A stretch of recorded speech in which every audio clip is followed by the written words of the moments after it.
bir baxtsiz hodisa sababli shol bo'lib qolgan boladan orzular haqida so'ralyapti.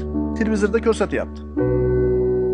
Yosh bo'lgan, sho'x bo'lgan, ibodatdan uzoq bo'lgan, ota-onaga bir mehribon bo'lmagan, xullas baxtsiz hodisaga tushdida shol bo'lib qoldi. Qimirlamaydi, o'tiradi aravada, faqat kallasi qimirlaydi, tili jag'i ishlaydi. Orzularing haqida aytib ber. Orzusini qarang. Qo'lim bilan Qur'onni ochib o'qisam. Biron bir hayit bayramida uyimga o'zim oyog'im bilan yurib kelib, onamni quchoqlab, hayit bilan tabriklab peshonasidan o'psam. Agar Alloh qodir qilsa, bir marta sajda qilsam. Bu uchala niyati, orzusi baxt ekanligini bu yigit qachon bildi? Mana shu narsalardan mahrum bo'lgandan keyin. Bizda bormi shu ne'matlar?